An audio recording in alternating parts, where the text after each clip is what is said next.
this is for the good of the world. It is for the good of your world, the good of you, the good of your holy self that is going to rise again and is going to be okay. It's going to come back in some way transfigured. And that faith is the most important thing that you can have sometimes, more important than anything else. Welcome to Soror Mystica, a podcast exploring life's mysteries and magic through its symbols. I'm Mariana Lewis, an archetypal tarotist. And I'm astrologer Christina Farella. And just as the Soror Mystica guided the alchemist through his holy work, we hope to be your mystic sisters in these conversations, guiding you deeper into the symbolic life.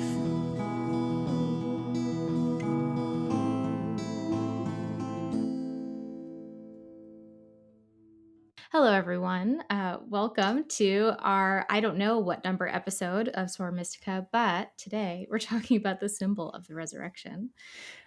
At this point, are we in double digits yet? I don't think yet. Not yet. I think we're at 9. 9. Okay. Mm-hmm. Good. Cool. Well, 9 is a good number for resurrection. Yeah, I totally agree. It's like we're right on the edge of end of something. Okay. So I'm really excited about resurrection. We're like a week late with this one, putting it together because we just missed Easter, but it's probably for the best because that's too intense. That's really too intense to talk about resurrection on Easter. It is. I think that it makes a lot of sense. For me these days, I'm actually feeling really into talking about stuff after it happens, especially astrology wise, because I'm realizing that the way that energy moves, working with it in the moment just feels so intense that I personally am overwhelmed. So I like that we're doing this a week late and we can still be contemplative of, resurrection. Mm-hmm. Well, that's actually a really good point. I'm thinking about this with tarot as well, because I feel like everyone wants to know what something means in the moment. And I'm like, I don't think we're ever going to get it till like 2 weeks later. And I don't think we're meant to. I think we experience it without comprehending it, and then we can process it later. And I think that's actually a much more effective way of doing anything. Yeah. So absolutely. We still learn for the next time, but sometimes we can't just prepare ourselves and be like, we will do this the best ever and know exactly how to handle these things. We just kind of live. Yeah. I don't know how to handle anything personally. So. That is incorrect. That is incorrect. Untrue. All right. Well, let's do it. What are you reading right now? I'm reading many things at once, as is my wont. But what I'm really captivated by right now is actually are 2 things. Number 1, a book of essays by Lydia Davis, and she's most well known for her short fiction. So I just found a book of essays of hers in a recent bookstore trip, and I'm reading in particular this really long essay, which is 30 pieces of advice for good writing habits or something like that. It's really, I think that you would like it. I should try to find a PDF or something, but it's actually really helping reinvigorate my own writing practice away from astrology writing and back into a creative space, which I haven't been able to tap into for a long time since I've been really focused on magic for years as we've been, building ourselves here. So anyway, that's wonderful. And then also just some really good meditations on just painting and poetry and stuff. And it's just good to fill my brain with that. And then the other book that I'm reading right now that's exciting is a biography of Cleopatra, which I've never really explored. Yeah, I know. I've always been one with the cat eye eyeliner and the blunt bangs, but I've never thought too much about her actual life, of which we don't have too much biographical detail for her early days. But the book is by Stacy Schiff, and she won a big prize. Did she win a Pulitzer for this book or another book? But she wrote she wrote a biography on Vera Nabokov, Vladimir Nabokov's wife, which I also want to read now. And she also wrote a book on the Salem witch trials, which I read part of, which is really good. Yeah, you know that name. I am listening to, I'm not reading a lot right now. I'm taking a break, which is really good, but I'm listening to a podcast, which they just referenced her book. I'm listening to The Witch Trials of J.K. Rowling. Oh, I saw that. Recommended to me. And I was like, you know what? We're going to see what this is about. We're going to see how it is. It's actually a very well-produced podcast, and it's so far very interesting. So I am My Scorpio self loves to go into the muck of things and be like, what is this all about? Let's Yeah. get Is it into just it. about like her controversy and Yeah, stuff? it's about Yeah. you know, the whole like her transphobia and how the media and people perceived it and how they kind of, you know, it was very quick to like attack and Mm-hmm. it's just kind of breaking it down and understanding the whole zeitgeist at the time and the era that she came out of and the feminism that she came out of, and like it's just a very well produced exploration, at least for as far as I'm in it. I'm like in episode 3 or something, or 4, something Mm-hmm. like that. I don't know. Mm-hmm. Anyway, so they just referenced her. So That's I funny. think she did win a Pulitzer. Um, so I'm still like working through the red book slowly and well, and I'm like like cutting back on my like obsessive reading, which is really nice, and doing other things. I did want to shout out though. There is a reader, a tarot reader on Instagram who I've worked with personally, and I really love her readings. Named Chelsea, I think Pippin Mitzi. I'm not sure about the last name, but she's on Instagram as Pip Cards Tarot or Pip Tarot, something like that. We'll put it in the show notes somewhere. But she put out a book called the Tarot Spreads Yearbook. And so I got a copy recently, and so I've just been perusing through that. So it's not like a book that I'm reading from start to finish. I'm just kind of like pulling out the spreads and trying them, but I highly recommend. So if you're a tarotist who wants some very deep and juicy and beautiful and interesting spreads that are not like too complex, because that's the problem with spreads, is that they're too complex. This is why I don't make them, because I always make things too complex. Yes, she has this really great book, so I highly recommend that. Wonderful. I mean, I love your 10 card spread that you've done for me several times. It's Yeah. really rich. Like, Yeah, and I mean thanks. that. Mm-hmm. I only use that spread. I Mm. can't do other. This is my problem, is that like if I try to come up with a new spread for myself or try something different, I'm like, why am I so confused immediately? So I created that one and I was like, this works, leave it It's alone. And yeah. perfect. No, you get so much out of it. And it's funny, I'm like calling it rich, but a secret fear of mine is that when people say that my work is rich, I'm like, oh no, that means you're overwhelmed by what I'm doing right now, because that happens sometimes. But I don't mean it that way. I really No, genuinely I mean know. like it's a very compelling spread that you Thanks. have. Thanks. Yeah, Hmm. I like it. Cool. All right. So let's talk about resurrecting. Yay. I feel like I need to be resurrected. It's Friday. I'm like, where am I? I like flew into my office to sit down and do this with you. I'm like very shot out of a cannon. So yeah, we can maybe feel rejuvenated and resurrected by the end of this conversation. We will. We'll get there. Well, I think that where we can start with resurrection, it's obviously extremely potent. It's a symbol that is so universal, something that we talk about so often in our kind of like spiritual witchcraft community. It's something that I hear people talk about all the time with like the death cards and the judgment cards of the tarot. So I definitely want to touch on those things at some point. But I think ultimately what resurrection is about, it's rebirth. And so what is the symbol of rebirth? And of course, the important thing about it is it's not just rebirth; it's the dying and then the being born again. That is the very important part of it. So the resurrection story that we know most commonly, of course, is the story of Jesus Christ. Whether you're a Christian or not, you've heard the story, or you've heard of like the whole, central point of Christianity is the resurrection. But that is not where it first originated. It's certainly not the only place that we see the theme of resurrection in mythology.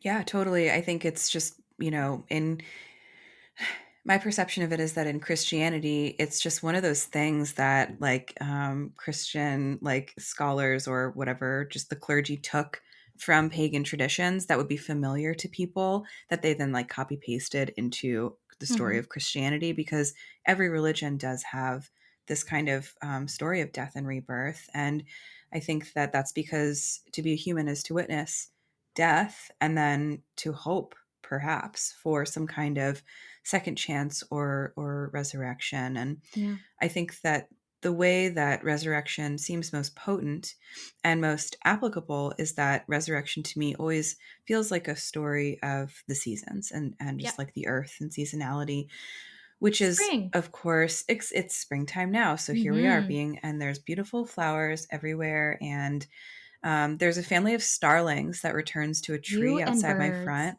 I Swear to like God. them. It's like they're Mercury creatures. I'm a Virgo with a Gemini moon, but like every year. But do you know about starlings? They're Yeah, they're crazy, very and invasive. they're very mean, but they're Yeah. beautiful. I really like them. Yeah. But they copy other birds' sounds too, as well as being nest Creepy. sealers.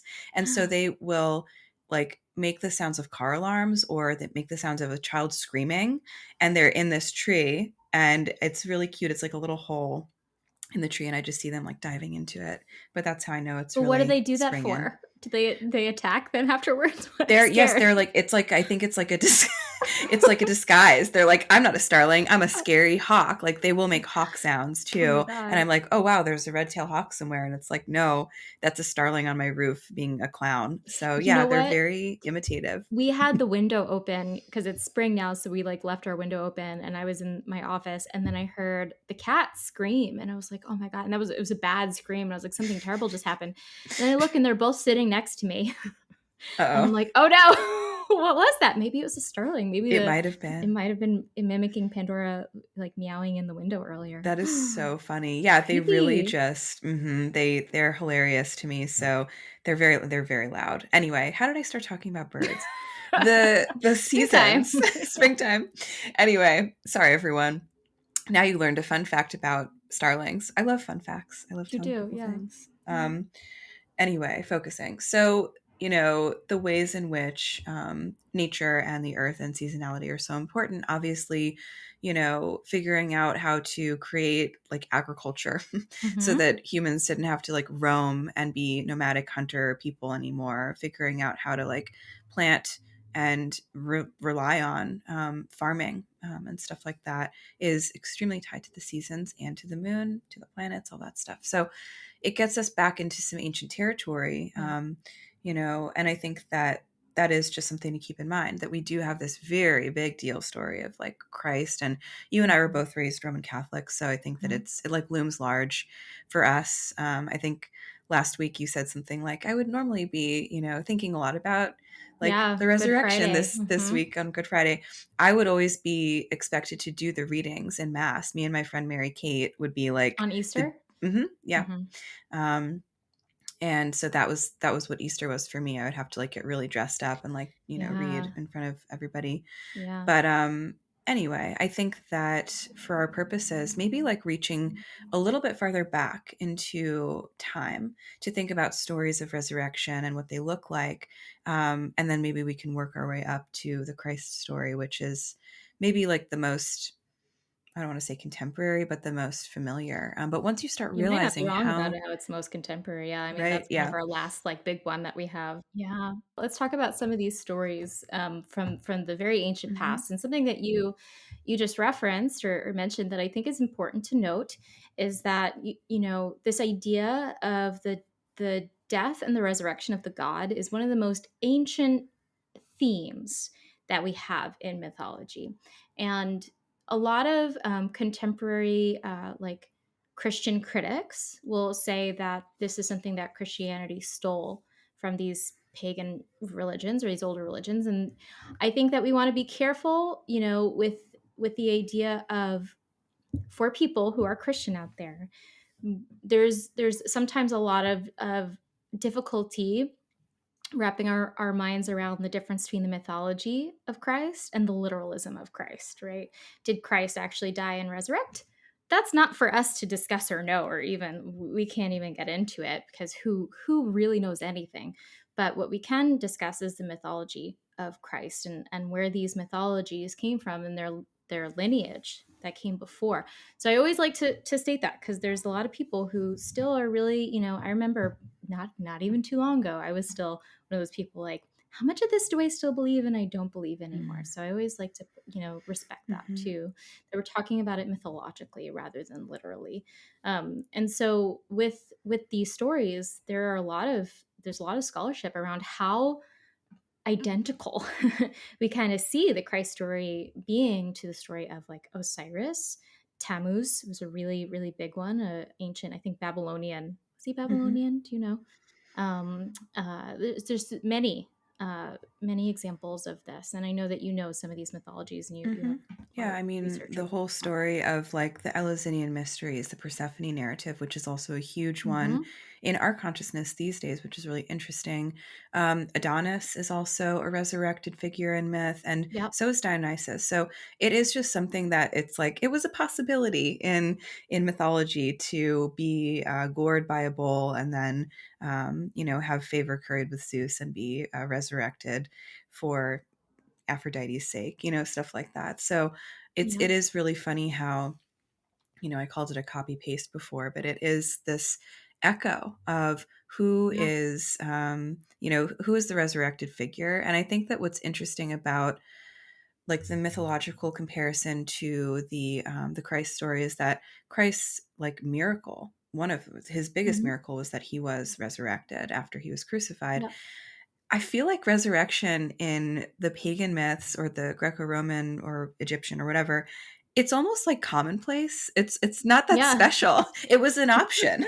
It was something that Yeah, it's always an option. you Yeah. could It go, can happen. you could ask someone, for someone to be resurrected. So I think that that's curious personally. Okay, so let's kind of reach back in time and thinking about an Egyptian myth, Yeah. right? So the story of Osiris and Isis is interesting. Osiris is known as the underworld god in Egyptian mythology, and he had a brother who was very jealous of him, aka like a Cain and Abel situation. Mm-hmm. And his brother Seth killed him and hacked him into lots of pieces and scattered his pieces all over ancient Egypt and became the new kind of king of everything. Mm-hmm. And so Isis, Osiris's wife slash I'm pretty sure sister, Yeah, I think so. Mm-hmm. mourned his death greatly, and in her kind of process of lamenting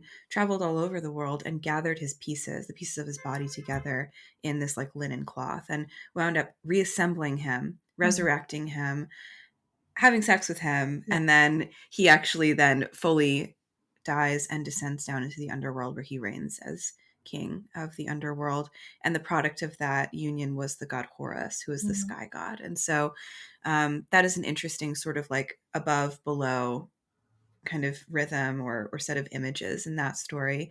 Right. So that's one version of it. And I like Yeah. that Isis is the one who is the resurrector, I Yeah. think, in that. I think that the generative power of the feminine is also really, really important to key in with these earlier stories. It's relevant for, I'm pretty sure, Adonis and Dionysus, as well as, of course, the Persephone Mm-hmm. mythos. And Tammuz too, I believe. Yes. And so Tammuz, and I'm very sorry if I'm pronouncing that incorrectly. He was the consort of Inanna, and Inanna was the Sumerian goddess of. She was Ishtar, basically. So she's the goddess of love and war and sky and the heavens and the queen. She's the great goddess.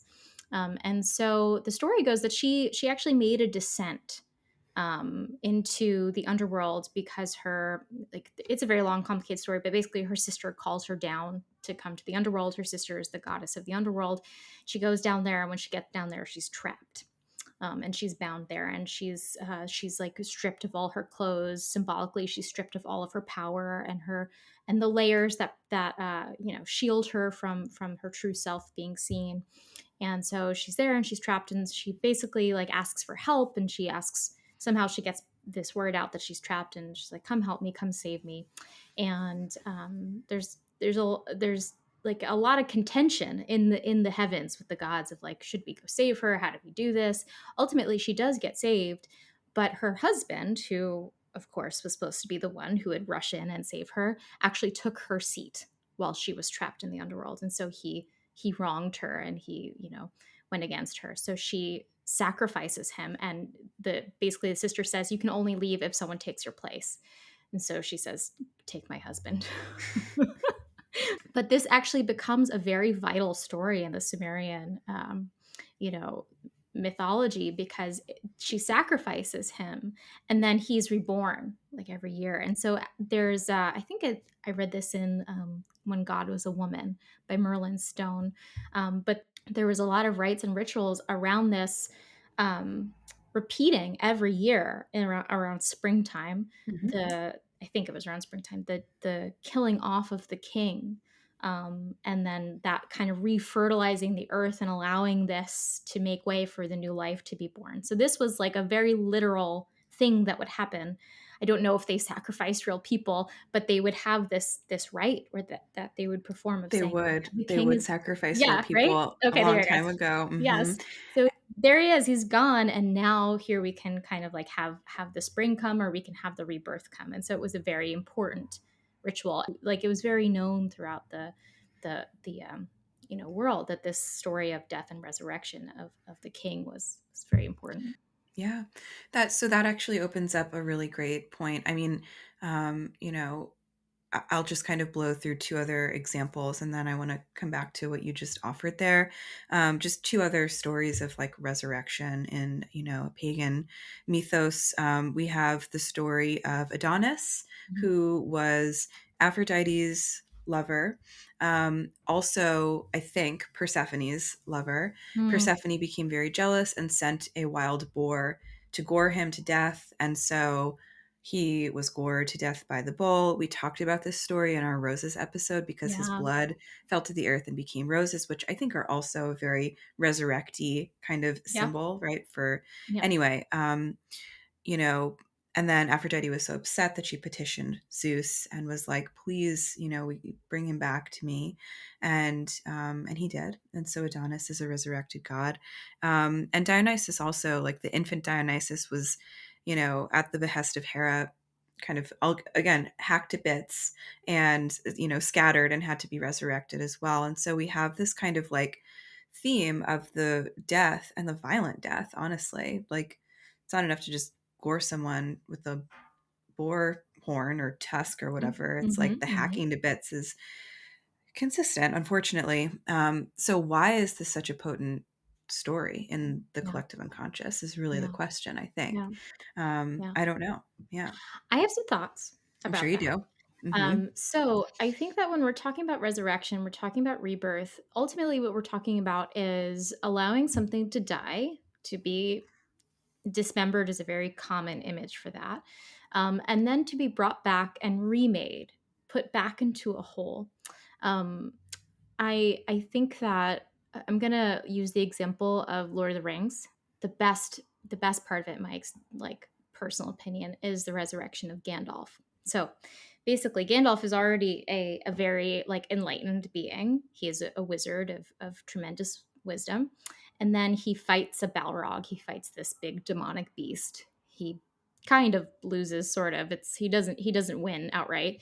He falls into some mysterious hellish place, some underworld like place, and then through that battle is like killed, basically is defeated, and then like rises again somehow. It's kind of mysterious, and he was Gandalf the Grey, and he comes back as Gandalf the White, and he is the same person, but there's something about him that is even more transcendent. There's something about him that glows, that is, moving from the gray to the white symbolizes there's something even more purified, right, about his power and his wisdom. And what that symbolizes to some extent is the clearing out of what is shadow, right? The clearing out of what is dark, what is impure still. And we're not talking about purity in a very like moralistic Christian way. We're talking about in terms of its potency.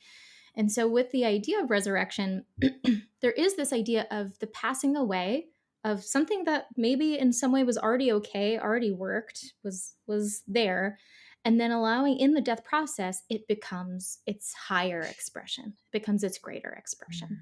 And Hmm. so, I think that with the idea of resurrection, this is the kind of moment where the story, these mythologies of the god dying and being resurrected, are these stories that we can, remind ourselves in order to rise to that highest state and to become the god figure ourselves, or find the god figure within us. We have to go through this state of suffering.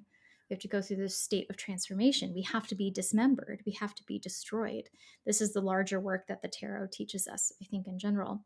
And then through that work, we get to what Jung would call the transcendent function. And the transcendent function is essentially, I've, been able to sit in the tension of these opposite things, my experience of myself and whatever shadow experience is here.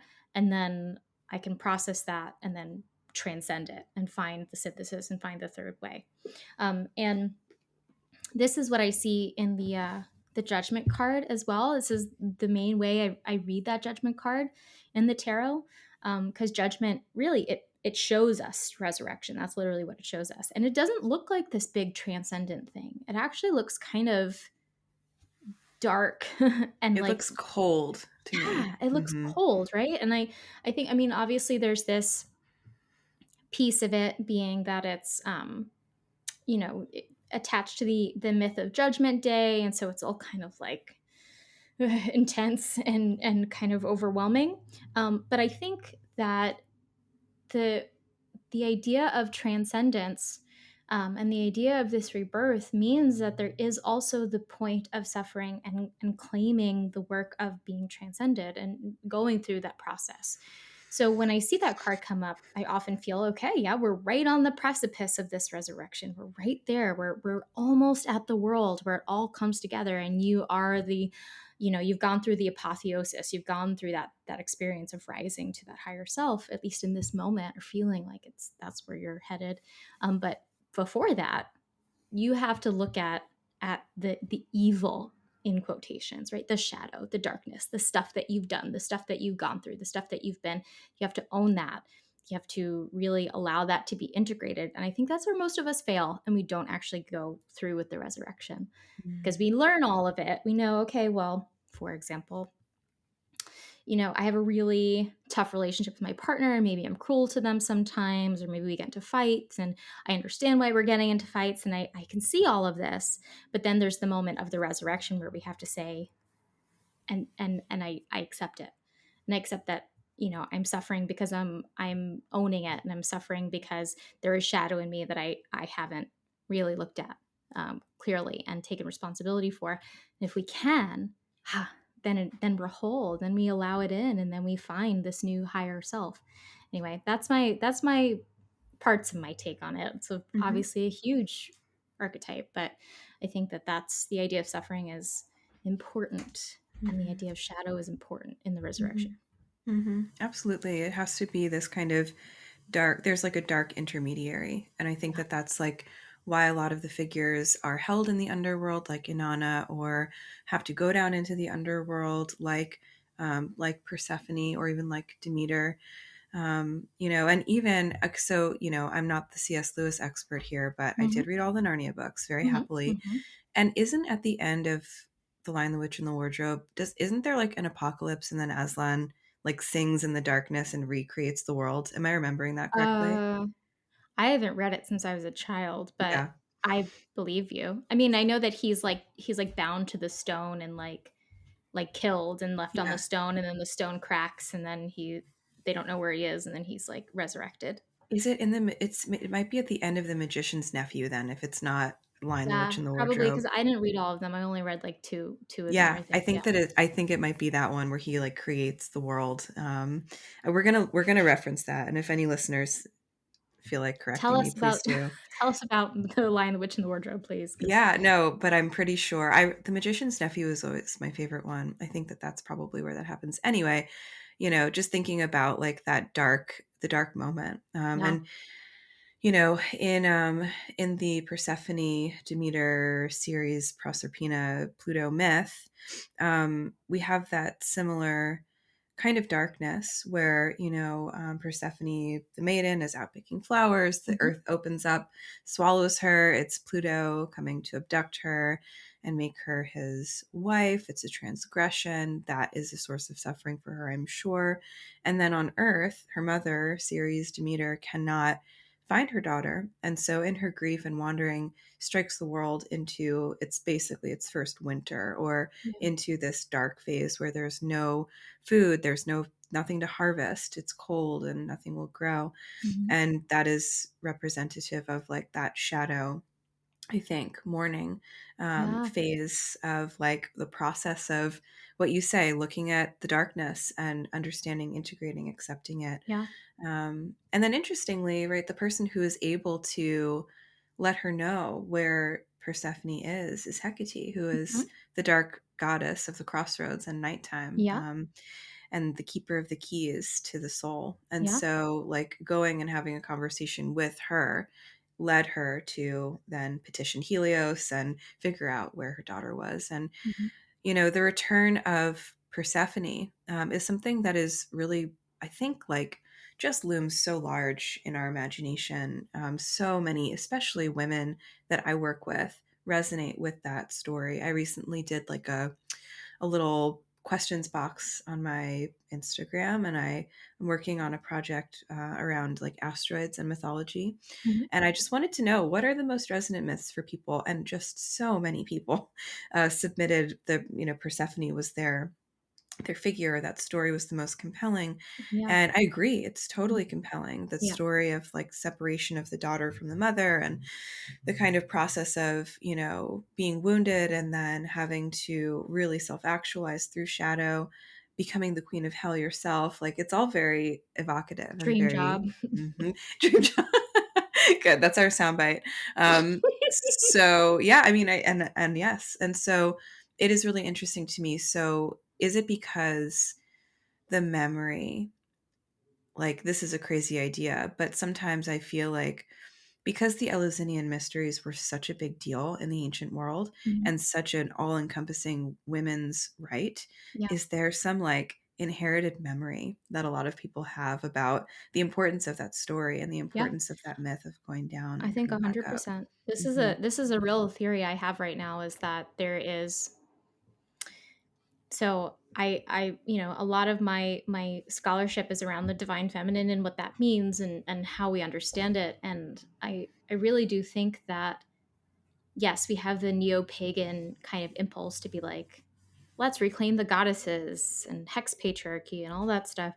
But I really, really think that we are in a tremendous moment of collective memory. We are remembering ancient things. And Mm. so we're connecting to things and returning to stories that have been lost, in the felt way. Like, we've known the stories, but like, I think there's a lot of people who are like, why am I obsessed with Sophia? The idea of the goddess Sophia. Why am I obsessed with Persephone?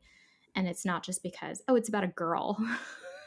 It's a princess, so therefore, no, it's because there's something about it. It's like, this holds a thing I've forgotten on in like a profound way, and like my whole heritage has forgotten, and the whole world has forgotten, and it's waking up. This is a real book I want to write one day. But I have this little theory. A lot of tarot readers and astrologers and people who work in the occult and the spiritual world, I will ask them what was the first card they pulled when they started working with the tarot, and like 90% of the time they tell me it's the high priestess. Almost always. It is so creepy. And it's like, everyone says the high priestess is their favorite card, and of course she's awesome. But I'm like, why? Why is everyone obsessed with the high priestess? And we all get bitter when someone else says they love the high priestess, because we're like, but she's mine. Because we feel like something happened. Like, we feel like she called us, like she's our patron goddess who was like, excuse me, we have work to do. And then when we find out she's called everybody, then it's like, that's weird. That's the millennial problem of like, can't everyone be special? That can't be. That's so funny. But that reminds me of like little kids playing pretend on the playground, and one girl's like, I'm going to be the queen and you're going to be my subjects. And everyone's pissed because they want to be the queen too. That's probably a deeper problem psychologically, but I I feel never like wanted to be the queen. I want to be the queen of hell, but I didn't want to be the queen in the schoolyard.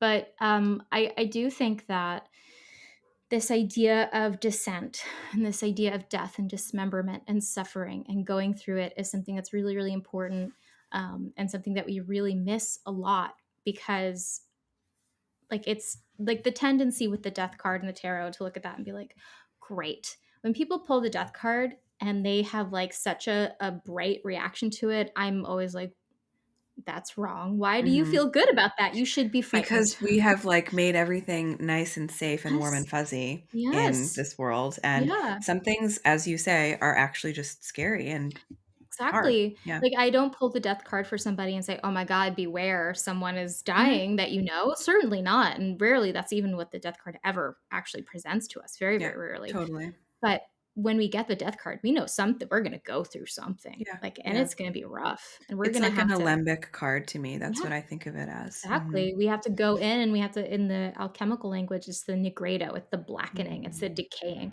We have to decay, we have to be broken down. And so that experience, even when it's good, and it's always ultimately for our best development, hopefully.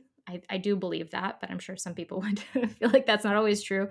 But I think that when we look at these things and don't realize that part of the resurrection act, part of the work of getting to the world is the descent, is the decay, is the letting everything crumble and being Mhm. chopped up to bits and being scattered all over the world and being having our blood cover the earth and having this experience of being broken apart. And that is how we get to the next stage of being remembered. And I really love that word because Mhm. this is what the word remember comes from, right? We have a memory, we remember it, but also think of the dismemberment, the pulling apart, and the rememberment, remembering who we really are and putting ourselves back together and coming to the most essential thing. And then we're transcendent. And then we are the God. And then we are the highest version of ourselves. Of course, that's never what life really feels like. We don't feel like, oh, and now really I am the highest version of myself, but we're a little closer. We're always just a little bit closer. And that's the whole point of this experience of resurrection within ourselves. What Jung would say is that it is the ability to live in greater union with the capital S self, that Mm. essential self within us. That is the light within us. We're always trying to unite to. Mhm. Very interesting. Yeah, I love that so much, and, no matter what, like, version of the resurrection story you're looking at, there's always that sort of moment where you really do have to be taken apart and go through that kind of nigredo, that Yeah, blackening. I was thinking about the image of the phoenix as you were yeah, describing that too, and that being, the mythical bird of resurrection. And it would burn itself on its yeah. own little funeral pyre and Mhm. then come back to life. And I think that is an image, right? Like, ultimately, resurrection and the idea of resurrection offers hope for something new. Yeah, And that is a deep, I think, human need because of how yeah, difficult life is and how challenged we often feel. We're always kind of hoping for not only resurrection, but redemption. And yep, that's, definitely part of yep. all of these myths and what they offer. I think that's such a big part of it, and I love that you brought up the word redemption because this is a word I've spent a lot of time considering. To be redeemed is in some way to be forgiven, Mm. but also in some way to be brought back from something. And I think that, it's interesting. We were talking about how much there's this goddess aspect to the myths of resurrection. And even in Christianity, Jesus is known as the Redeemer, but often it's actually Mary who takes on that work. It's Mary who kind of Mm. is the symbol of this redemptive power. A lot of times, especially in like the Middle Ages, they would pray to her first before they'd pray to Jesus for redemption. Hmm. And I think that there is this aspect to it of the goddess kind of being the redeemer, being the one who's like, I can be the as you said, the alembic that allows you to die and be reformed and kind of brought back. And I don't know, this is just my own personal kind of attachment to that idea. But I think about it a lot, the idea of the feminine as the redemptive, one of its powers being the redemptive power.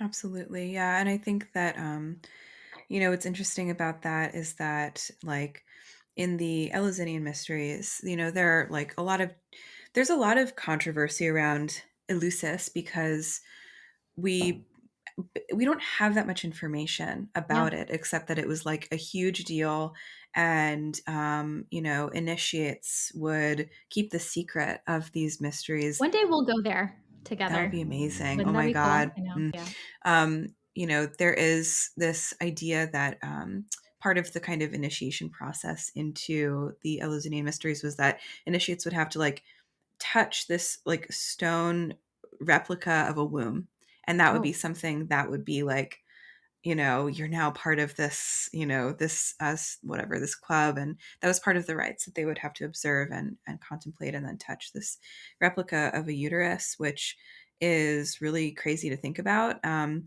I think that obviously, you know, in terms of like, you know, the biological function of hmm, women, you know, those of us who choose to give birth, who do give birth, who can, you know, that is an extremely intense and powerful kind of death and rebirth too, to be pregnant and give birth. And that is something that is so sacred, I think, to the feminine, and in ancient times, I'm sure seemed like a miracle each yeah, time that it happened. absolutely.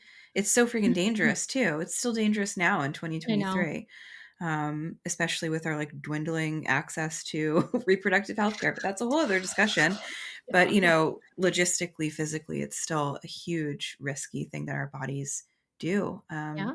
Yeah. So anyway, I think that the feminine in that orientation is very, very resurrection oriented, and yeah, beautiful, powerful. Mhm. Yeah, I mean, the usually we literally have a cell come into the uterus. You know, we create the perfect space for the egg to thrive. We build the lining, shed it, bleed it out, and that is, you know, the repetition of this kind of constant death and rebirth of the potential for life.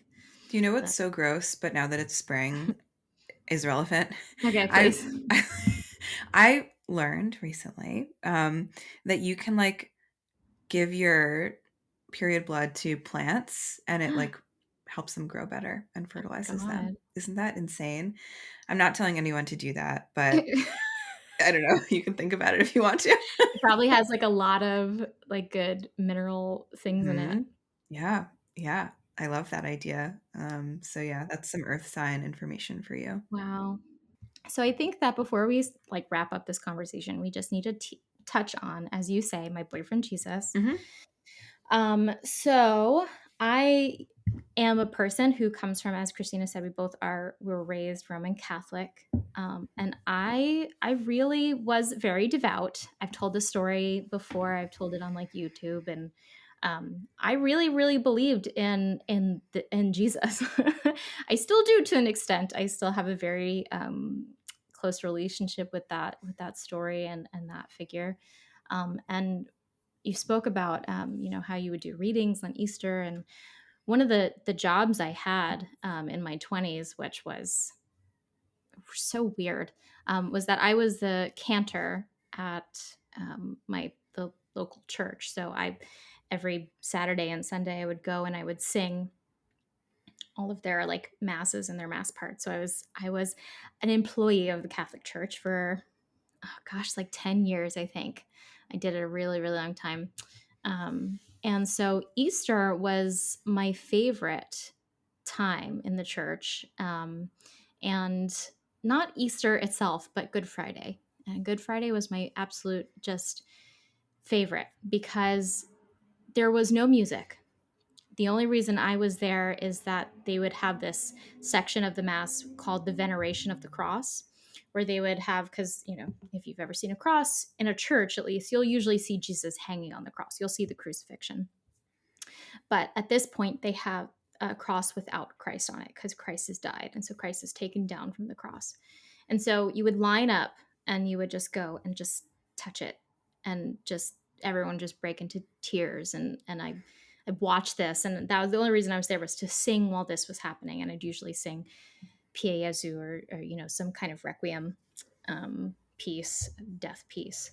Um, and I think that that's something that still lingers with me, is how much I was moved by the death and the resurrection theme, and how I would, you know, spend that, usually that whole day of Good Friday, feeling this enormous grief, like very physically, of like, not even because, oh well, gosh, Jesus died for me, I should feel so guilty, which is how a lot of people take it, but it was more so the grief of the willingness to choose to sacrifice everything because you believe in something so much, because you believe in your own destiny so much, not in an inflated, big, I'm so powerful way, but in a, this is meaningful in the world, and I must sacrifice everything I know and everything I have for this thing.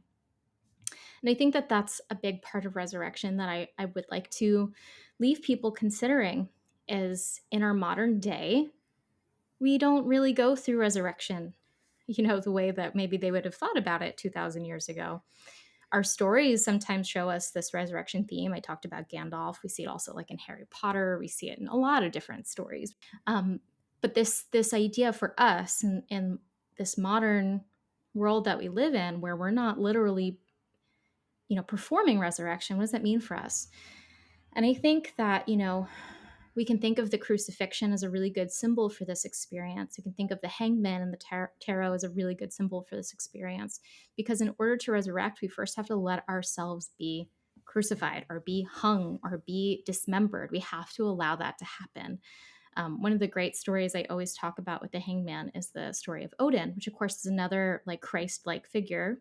Christ was very inspired by the myth of Odin, or at least like how the medieval kind of conception of it was, in which Odin, the god of wisdom, sacrifices himself on the world tree for more wisdom, because he knows he could earn more wisdom if he goes through this suffering. And I want to always be careful and say, we don't want to choose suffering in order to be wise. This is what, my like 12-year-old self praying that I'd have a difficult life so I could be a wise person who didn't understand. We don't choose it. We allow it. We open ourselves to it. But I really encourage people to not resist the tension and to not resist the call to allow yourself to be dismembered, not to be broken down and to fall apart and to not, be supported. That's not what we mean, but to go into the experience knowing that this is how the resurrection happens, is that you allow the death, you allow the dismemberment, you allow the hanging, you allow the thing, and you do your best to survive it. And this is our task as human beings, to do our best to survive it and to always have this faith, just as Jesus did on the cross, which is why this is so powerful of a story for me, that this is for the good of the world. It is for the good of your world, the good of you, the good of your holy self that is going to rise again and is going to be okay. It's going to come back in some way transfigured. And that faith is the most important thing that you can have sometimes, more important than anything else. So anyway, that's my Jesus spiel. I love Jesus. It's so special. I mean, and last time we were like out in a bar together, you just like turned to me and you were like, I have a thing for Jesus, right? And I was like, this is why you're my best friend. And I actually wrote it down in my phone with the date and time because I thought it was so crazy. And I loved it. I did. But I wrote a poem called oh my God, I don't remember what it was called, but I wrote a poem about, so like my Catholic high school did this crazy thing where they gave us this textbook that had Jesus on the cover, or someone who was supposed to be Jesus, but he was so hot. I think it was like very deeply confusing to me for a long time. So it's like, I think that's how they get a lot of people though. They're like, look at this handsome man. It's like he died for you. It's distracting and unfortunate and not fair. But I think that, in my friendship with you too, what I have, like what you would hold space for me, through and around, especially during the Saturn return days, which were especially challenging, like remembering the importance of whatever it is that is causing the death or causing that dismemberment, or, the struggle with our complexes and having to kill those off or integrate them or whatever that is, being so extraordinarily hard. And I think that that's why we're drawn to work with the tools that we work with, because then we have some resources, because we're, both, I think, very interested in figuring out how to really meet that. And I'm not saying we welcome chaos or suffering or pain at all. But I think that's exactly, you're totally right. I think that at its core, our work is how do we facilitate the resurrection? I think that's what we do. I'm very glad that we do it. All right. So I think it's time for a symbol. Let's do it. If you're enjoying this podcast, we encourage you to learn more about how you can support us on Patreon. There's many benefits available, including extended episodes, guided tarot meditations, and astrology transit journals. but all listeners are welcome to share a symbolic experience for us to explore on the show.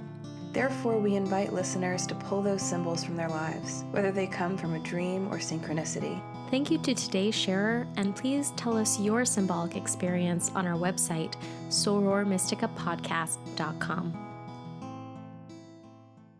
Are you a small business looking to reach a targeted audience of people who are interested in things like spirituality, esoterica, obscure academia, holistic living, magic, the occult, or other related topics? If this sounds like you, Soror Mystica would love to invite you to become an advertiser on our show.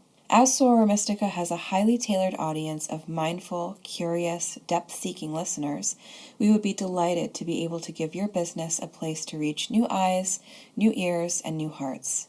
If you're interested in becoming an advertiser, you can find our application form at our website, which is sorormysticapodcast.com/advertise with us. Thank you so much for being a part of our listener community, and we really look forward to hearing more about your unique business quite soon.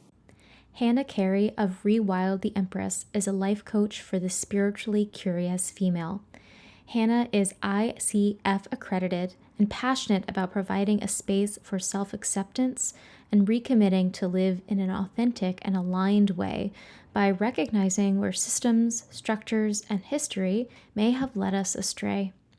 Hannah's clients often come from a place of feeling destined for more and at the same time fear they may not be enough or that they are failing. So if this is you, go check out hannahcareycoaching.com or find Hannah on Instagram as Rewild the Empress. Eclipse season is here, and it's time to secure your support. Your Eclipse Story is an email course that will guide you to explore, contemplate, and record your progress through this spring's eclipse season as it unfolds. Through exclusive audio offerings and astrology-inspired journal prompts and tarot spreads delivered to your inbox between the solar eclipse in Aries on April 20th and the lunar eclipse in Scorpio on May 5th, you will engage with the current astrology and the events that are taking place in your inner and outer world. Sign up at CurioTarotSchool.com. Okay, great. So this listener symbol comes to us from someone who had an encounter with a rat. And rats came up in our familiar episode. So Mariana was talking about her own experience with the local rat colony. Everyone keeps talking to me about rats lately. It is now an active symbol in my life. You know, they're actually they're really smart. I saw an article about people basically in New York debating whether it's ethical to kill them because they're a smart creature. I can't even think about it. Oh my God. Okay. Anyway, so here is the listener symbol. So they write in, after listening to the Familiars podcast episode and Mariana's discussion / newfound warmth around the rat colony near her home, I felt called to share a weird experience that I had last week. So this person writes, I live in a very old house that my family has owned since the 70s that I came into through very sudden circumstances. And I've been in a new round of reorganizing and changing things in the house. In moving around old furniture pieces in the kitchen that have not been moved in a very long time, I uncovered a long dead rat curled up under this cabinet that I had literally no clue was there and have no idea how long it might have been there. And just this discovery shocked me into this long-spun grief, realization, reckoning process around my life here, and the longer process around how my family line has come to be and my strange place in it. Through the strange and interesting mental processing that came out of this, the image of this curled up, frozen in time rat has stayed glued in my brain, and I'm curious about the symbolism of the rat through time and your idea of it as well. So yeah, what are your rat feelings since you're our new rat whisperer? Okay, so I think that there's two things that came to mind, and I looked in the Book of Symbols for some info on rats, and they have some okay stuff. One of the things that they mentioned is that the rat is a chthonic animal. Mm-hmm. It's really connected to the underworld. It's like one of these critters and beasts that we connect to being able to pass into states of darkness, like snakes, right? Like, Mm-hmm. like insects and things like this. And so it has this like obvious connection to kind of being able to go into these like more occult, dark underworld spaces.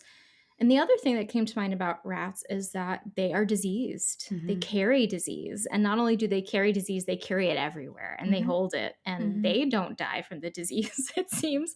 They don't kill themselves off ever with the disease, they like pass it. Mm-hmm. And so the first thing that came to mind around this symbol and why it stuck so much with you is because there's obviously some kind of familial stuff. There's heaviness there in some way, there's questions there. And so I wondered how this rat feels like it might be a symbol of bearing some kind of darkness or heaviness or diseased feeling of what your line may hold, and that you found it and it's just there and it's been waiting for you all the time to find it. Like it's almost like I almost got the image of like everything's good now, right? And then we move it over and we're like, oh no, it's still right there hidden under things. And I don't know, that's kind of the picture I got.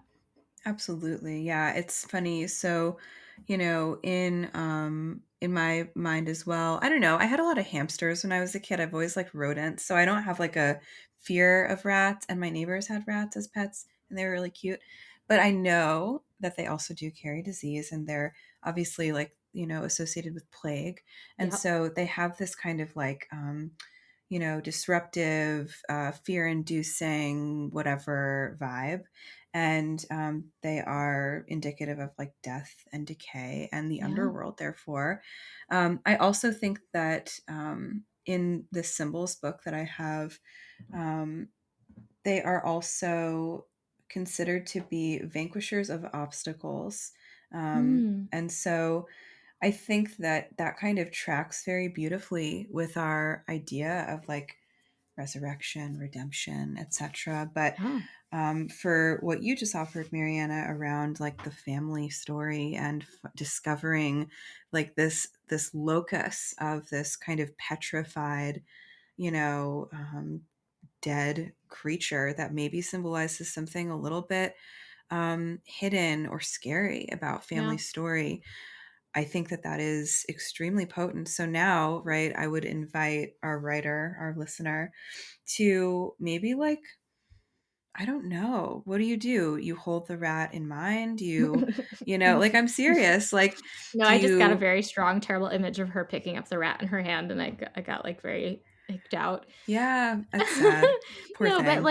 but that's kind of it. It's like holding it. It's like icky. It's like difficult. I think that first of all, I would say, what are you dreaming of where Hmm. you're in this house?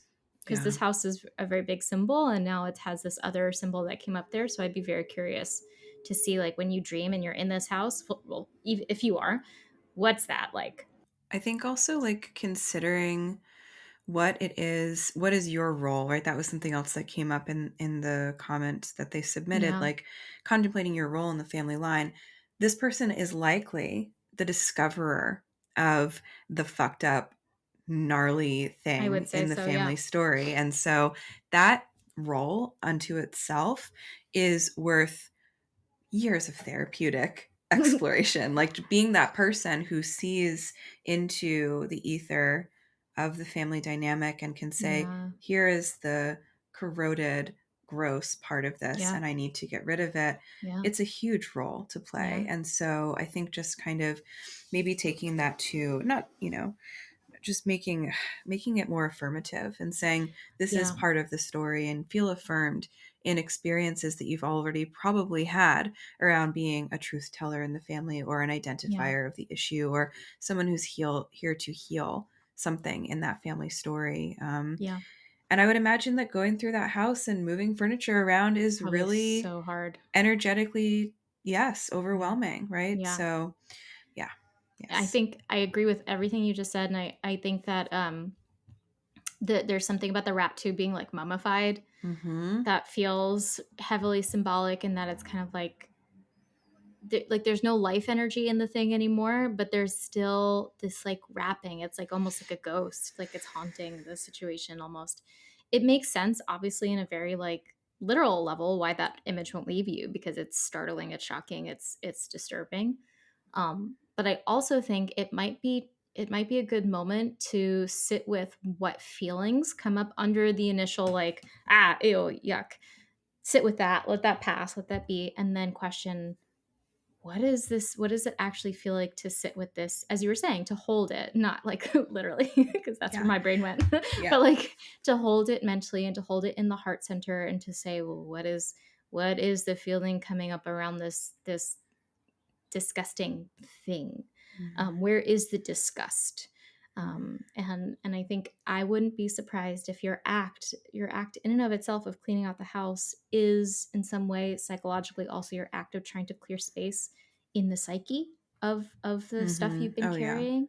And so it makes sense that as you do this literal work, you're also going to have to do the inner work at the same time as saying, and yet here is another ghost of something that haunted me or I'm afraid of, or could bring a feeling of disease, inherited disease into my experience. So yeah.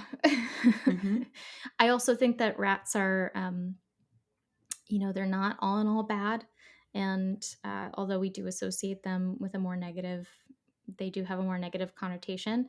As we've been saying, rats are good. Rats are our friends now. We can redeem the rat.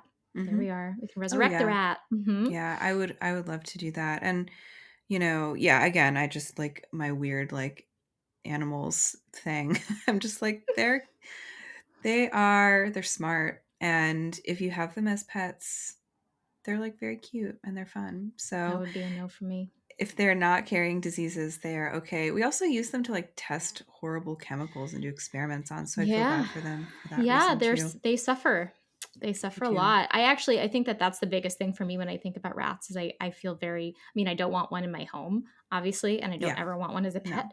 However, I like them and I think they're cute. Being in New York, they're just I know they're everywhere. You're never really disgusted by them. You're just kind of like, unless they're like literally dragging a pizza across your feet, and then you're like, that's crazy. Pizza rat. I mind them less than like walking down the street and seeing a giant water bug walking on the sidewalk like a man.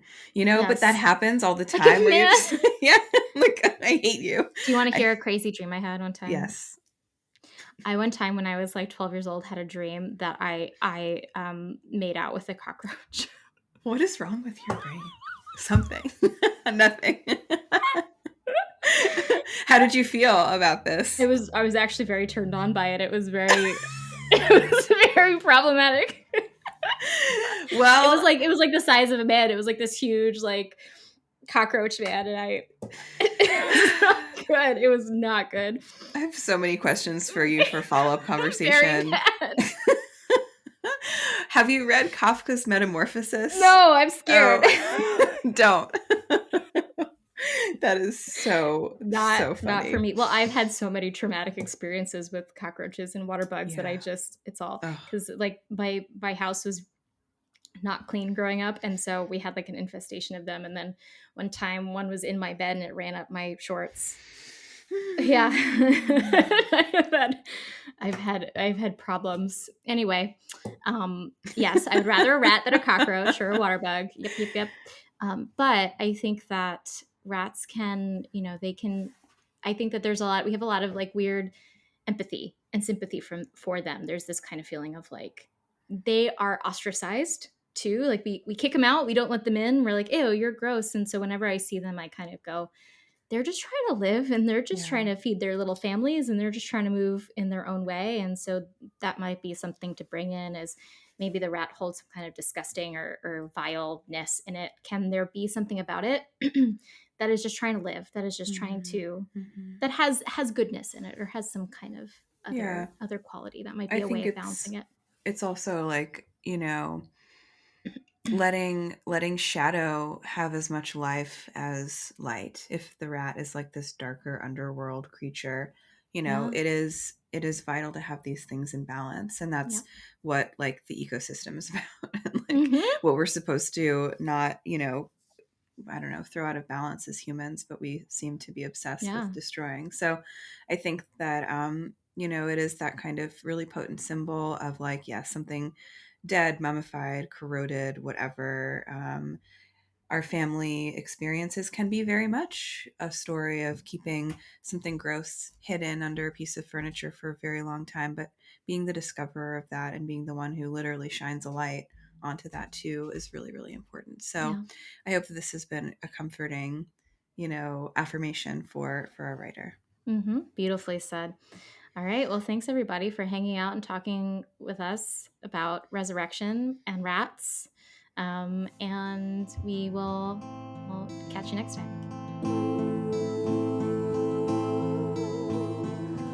Thank you for joining us in our conversation today. Please consider supporting the podcast by leaving a review and following Soror Mystica wherever you listen. You can also become a more active supporter and a member of the Soror Mystica community by joining our Patreon. If you have a symbolic experience that you'd like to share with us for the podcast, you can tell us all about it at sorormysticapodcast.com. The music for this podcast is written and performed by me, Mariana Lewis, with special thanks to Stefan Lewis. You can connect with both Christina and myself on Instagram and get to know our work by clicking on the links in the show notes. As the alchemical motto goes, as above, so below, as within, so without. May this ancient wisdom continue to guide you deeper. Until next time, take good care.